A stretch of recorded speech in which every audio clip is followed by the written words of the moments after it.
Mutton soup, যেটা এমন একটা পারফেক্ট প্ল্যান মার্ডারকে নস্যাৎ করে দেয়, যাকে ফুল প্রুফ এক্সিকিউট করার জন্য অপরাধী পাগলামির চরম সীমা অতিক্রম করে ফেলে। এমন একটি অপরাধ যা আজ পর্যন্ত কেউ ভাবেনি আর করেওনি। এরকম প্ল্যান যেটা এক্সিকিউট করার জন্য খুনি তার নিজের চেহারাই পুড়িয়ে ফেলে। এটা শুনতে ফিল্মের কাহিনী মনে হবে, কারণ এই প্ল্যান একটা তেলেগু মুভি থেকে ইন্সপায়ার হয়ে করা হয়েছিল। আর যদি আপনার মনে হয় মাটন স্যুপে বিষ ছিল, তবে এটা আপনার ভুল ধারণা, কারণ মাটন স্যুপ এখানে কোনো মার্ডার ওয়েপেন না। এটা এমন একটা ক্যারেক্টার যেটা শেষে গিয়ে সমস্ত রহস্য খুলে দেবে। তো চলুন দেরি না করে শুরু করা যাক।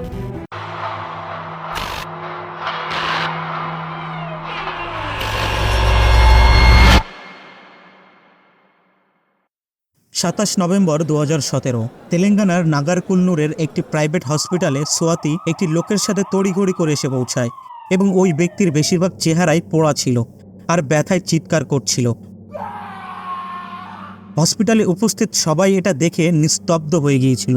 তড়িঘড়ি করে সোয়াতি হসপিটালের স্টাফদের বলে ওই ব্যক্তি আর কেউই না, ওনার স্বামী সুধাকর রেড্ডি, আর ওনার উপরে কিছু লোক অ্যাটাক করে ও পেট্রোল দিয়ে আগুন লাগিয়ে দেয়। হসপিটাল স্টাফ ইমার্জেন্সি তাকে অপারেশন থিয়েটারে নিয়ে যায় এবং ট্রিটমেন্ট শুরু করে। কিছুদিন পর সুধাকরের শরীরের উন্নতি ঘটে, কিন্তু তার চেহারা খুব বাজেভাবে জ্বলে গিয়েছিল।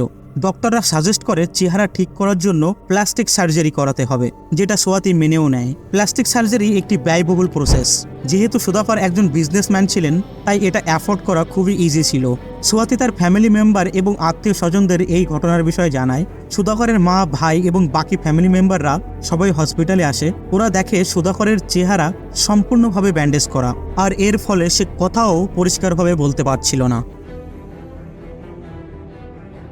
কিছুদিন যাওয়ার পর সুধাকরের চেহারায় উন্নতি ঘটে এবং ডক্টর তাকে তরল খাবার খাওয়ার পরামর্শ দেয়। আর এখান থেকেই শুরু হয় the case of killer soup. সুধাকরের মাটন স্যুপ খুবই পছন্দ ছিল, তাই তার মা তার জন্য মাটন স্যুপ করে নিয়ে আসে হসপিটালে। কিন্তু অবাক বিষয় এটা ছিল যে সুধাকর সেই স্যুপ খেতে বারণ করে দেয়। তার মা বারবার জোর করে ও তার ভাই সুরেন্দারও অনেকবার অনুরোধ করে, কিন্তু সুধাকর কোনো মতে সেই স্যুপ খায় না। আর যখন এরকম অবস্থায় মানুষ তার সবথেকে ফেভারিট খাবার খেতে চায়। সুধাকরের মাটন স্যুপ খুবই ফেভারিট ছিল, এটা সবাই জানতো, কিন্তু সেই স্যুপ না খেতে চাওয়ার বিষয়টা তার ভাই সুরেন্দরের মনে একটা খটকা দেয়, কিন্তু সেই কথা কাউকে জানায় না। সুধাকরের চেহারা 30%-এর বেশি জ্বলে গিয়েছিল, কিন্তু ওর হেলথও অনেকটাই ভালো হয়ে গিয়েছিল। তার ভাই সুরেন্দর নোটিস করে সুধাকরের কথা বলা, ওঠা বসার স্টাইল অনেকটাই বদলে গেছে, মানে চেহারার সাথে তার পুরো পার্সোনালিটি পাল্টে গেছে। এই সব কিছু দেখে সুরেন্দরের মনে সন্দেহ এতটাই বেড়ে যায় যে সে কাউকে কিছু না জানিয়ে সোজা পুলিশের কাছে চলে যায় আর সমস্ত ঘটনা খুলে বলে যে কিভাবে তার ভাইয়ের উপরে অ্যাটাক হয়। তারপরও তার ওয়াইফ সোয়াতি কোনো পুলিশ কমপ্লেন ফাইল করেনি, আর এটাও বলে যে তার ভাই মাটন স্যুপ খেতে বারণ করে দেয়, যেটা ও সবথেকে বেশি পছন্দ করত। পুলিশের এই সমস্ত কাহিনী একটু অন্যরকম মনে হয়। তারা বুঝতে পারছিল না সুরেন্দর বলতে কি চাচ্ছিল, কারণ কোনো কিছু না খাওয়া কোনো ক্রাইম নয়। তখনই সুরেন্দর নিজের সন্দেহের কথা বলে, আর যেটা শুনে পুলিশও হতবাক হয়ে যায়। সুরেন্দর বলে যে ব্যক্তি হসপিটালে ভর্তি সে তার ভাই সুধাকর না, সে অন্য কেউ। আর এটা পুলিশের কাছে আসা একটু অন্যরকম কেস ছিল, তাই এর জন্য তারা একটা স্পেশাল ইনভেস্টিগেটর টিম অ্যাসাইন করে। ওই ব্যক্তি সুধাকর কিনা সেটা জানার একমাত্রই উপায় ছিল ফিঙ্গারপ্রিন্টের মাধ্যমে। আর পুলিশ প্ল্যান করে কোনো কিছু বুঝতে না দিয়ে ওই ব্যক্তির ফিঙ্গারপ্রিন্ট নিয়ে নেয়। আর সুধাকরের ডেটা আধার থেকে শুরু করে ব্যাংক পর্যন্ত সবকিছুই ম্যাচ করতে থাকে।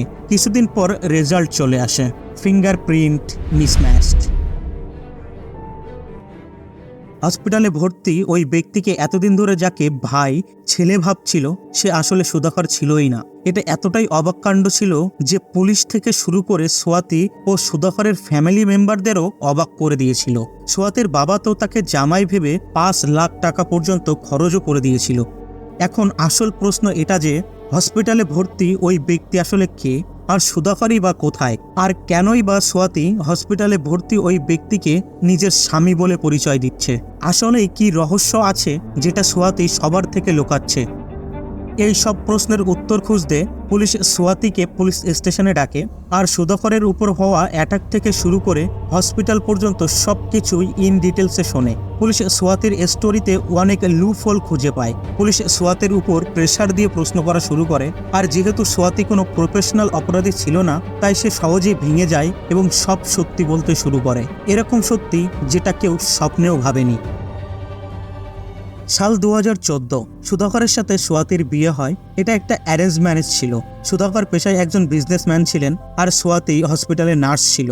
তাদের দুটি সন্তানও ছিল, এক ছেলে দর্শিত আর এক মেয়ে হর্ষিতা। বিয়ের কিছু বছর পর সোয়াতির ব্যাক পেন শুরু হয়ে গিয়েছিল। ব্যথা বেশি হলে সে আর সুধাকর এক ডক্টরের কাছে যায়। ডক্টর তাদের এক ফিজিওথেরাপিস্ট সাজেস্ট করে, আর ওই ফিজিওথেরাপিস্টের নাম ছিল রাজেশ। শুরুর কিছুদিন সোয়াতি সুধাকরের সাথেই যেত ফিজিওথেরাপিস্টের কাছে, বাট সুধাকরের বিজি স্কেডিউলের কারণে সোয়াতি একাই যাওয়া শুরু করে। কিছু সময় পর সোয়াতি আর রাজেশের মধ্যে অ্যাফেয়ার শুরু হয়ে গিয়েছিল। ধীরে ধীরে তাদের এই রিলেশন এতটাই গভীর হয়ে যায় যে তারা হুঁশ হারিয়ে ফেলে। সোয়াতি আর সুধাকরের ম্যারেজ লাইফ নর্মাল ছিল, তাই সুধাকরকে ডিভোর্স দেওয়ার কোনো স্ট্রং কারণও ছিল না। সাথে ডিভোর্স দিলে সুধাকরের সম্পত্তিও হারিয়ে ফেলত। মাথায় যখন প্রেমের ভূত চাপে, তখন সে কতটা নিচে নামতে পারে এই কেস তার পারফেক্ট উদাহরণ। সোয়াতি আর রাজেশের মাথায় বিভিন্ন রকমের প্ল্যান চলছিল। আর একদিন সোয়াতি ইয়াবদু মুভি দেখে, আর সোয়াতির মাথায় একটা শয়তানি বুদ্ধি আসে এবং সেটা রাজেশের সাথে শেয়ার করে। অ্যাকচুয়ালি ওই মুভিটার এক অংশে দেখানো হয়েছে যে কিভাবে প্লাস্টিক সার্জারির সাহায্যে একজন মানুষকে অন্য একজনে রূপান্তর করা যায়। দুজন মিলে ওই ফিল্ম 20 বারের বেশি দেখে। তারপর সোয়াতি এরকম একটা প্ল্যান বানায় যেটা শুনে আপনার বিশ্বাসই হবে না। প্ল্যান অনুযায়ী সোয়াতি রাজেশকে সুধাকরের মতো হওয়ার ট্রেনিং দেওয়া শুরু করে। সুধাকরের চলা বলা, ওঠা বসা, খাওয়ার ধরন, কাপড় পরার স্টাইল এবং ওর সাথে জড়িত ছোট থেকে ছোট বিষয়ও সোয়াতি রাজেশকে শেখায়। 26 নভেম্বর 2017 ফাইনালি সেই দিনও চলে আসে। সেই দিন রবিবার ছিল, কারণ ছুটির কারণে ওই দিন সুধাকর বাড়িতেই ছিল। সোয়াতি পেশায় নার্স ছিল, সো তার অ্যানেস্থেজিয়ার বিষয়ে সব নলেজ ছিল। According to the plan, Swati সবার প্রথমে সুধাকরকে অ্যানেস্থেজিয়া দিয়ে বেহুশ করে দেয় আর লুকিয়ে রাজেশকে ঘরে ডেকে নেয়। তারপর এরা একটা আয়রন রড দিয়ে সুধাকরের মাথা ফাটিয়ে তাকে মেরে ফেলে। তারপর তার চেহারা মিটিয়ে দেয়। ইনকেস যদি বডি খুঁজেও পায়, তবে তাকে যাতে কেউ চিনতে না পারে। তারপর তার বডিকে একটা চাদরে জড়িয়ে মেহবুবনগরের এক জঙ্গলে নিয়ে যায়। সেখানে বডি জ্বালিয়ে পুঁতে দেয়। সব প্রমাণ নিঃশেষ করার পর এবার পালা ছিল প্ল্যানের দ্বিতীয় সবচেয়ে ভয়ানক পার্ট এক্সিকিউট করার। প্ল্যান অনুসারে সোয়াতির লাইফে সুধাকরের জায়গায় রাজেশের এন্ট্রি নেওয়ার কথা ছিল। অ্যাকর্ডিং টু দ্য মুভি, এটা তখনই পসিবল যখন প্লাস্টিক সার্জারির সাহায্যে রাজেশের চেহারা সুধাকরের মতো করে দেওয়া হবে। বাট প্লাস্টিক সার্জারিও তখনই করা হয় যখন চেহারা অ্যাক্সিডেন্টলি খারাপ হয়ে যায়। আর এই কারণে সোয়াতি রাজেশকে কনভিন্স করে যে সে তার চেহারার কিছু অংশ মাত্রই পোড়াবে। তারপর প্লাস্টিক সার্জারি করে তাকে সুধাকরের মতো বানিয়ে দেওয়া হবে, যাতে করে কেউ কখনো সন্দেহ না করে। সজ্ঞানে নিজের চেহারা পোড়ানোর জন্য অ্যাসিড দেওয়া এতটাও সহজ কাজ ছিল না। এই কারণে রাজেশ প্রথমে দ্বিমত করেছিল, কিন্তু ভালোবাসা কি না করায়। 27 নভেম্বর 2017 মার্ডার করার একদিন পর সোয়াতির বোঝানোই আর অনুরোধে রাজেশ চেহারা জ্বালাতে রাজি হয়ে যায়। তারপর সোয়াতি নিজের হাতে আস্তে আস্তে অ্যাসিড তার ফেসে ঢেলে চেহারা পোড়াতে শুরু করে। আজব বিষয় এই যে কোনো একদিন এই চেহারাকেই সে ভালোবেসেছিল। সোয়াতি যেমন ধীরে ধীরে রাজেশের চেহারা জ্বালাচ্ছিল, সে ততটাই জোরে চিৎকার করছিল। তারপর সোয়াতি কষ্টে বিভোর রাজেশকে নিয়ে হসপিটালে যায় আর সুধাকর বলে অ্যাডমিট করে। আর যে বোকামির কারণে এরা ধরা পড়েছিল, সে কারণটাও একটু অন্যরকম ছিল। যেটা আপনি জানেন কিভাবে মাটন স্যুপ না খাওয়ার জন্য সুধাকরের ভাইয়ের সন্দেহ হয়। তারপর সোয়াতি আর রাজেশ কিভাবে ধরা পড়ল। যদি রাজেশ ওই স্যুপ খেয়ে নিত, তবে হয়তো তারা এত তাড়াতাড়ি ধরা পড়তো না। তবে রাজেশ কেন ওই স্যুপ খেতে বারণ করে দিল? কারণ এটা ছিল যে রাজেশ ভেজিটেরিয়ান ছিল, মানে নিরামিষভোজী ছিল, আর এই কারণে সে স্যুপ খেতে বারণ করে দেয়। সারপ্রাইজিংলি সোয়াতি রাজেশকে সুধাকরের ওঠা বসা চলা বলা সবকিছু শিখিয়েছিল, কারণ প্ল্যান খুব ইন ডিটেলসে করা হয়েছিল। বাট রাজেশের একটি অভ্যাসের কারণে তারা ফেসে যায়। মানে বেটা মুখে অ্যাসিড লাগানোর সাহস তো করেছিল, কিন্তু মাটন খেতে পারেনি। অ্যাট দ্য এন্ড দুজনকেই অ্যারেস্ট করে নেওয়া হয়। এরকম কাহিনী শুনে হাসিও পায়, আবার দুঃখও হয়। ভালোবাসা কত নিচে নামতে পারে। এই কাহিনী শুনে আপনার কি ধারণা হয় কমেন্টে আমাদের অবশ্যই জানাবেন।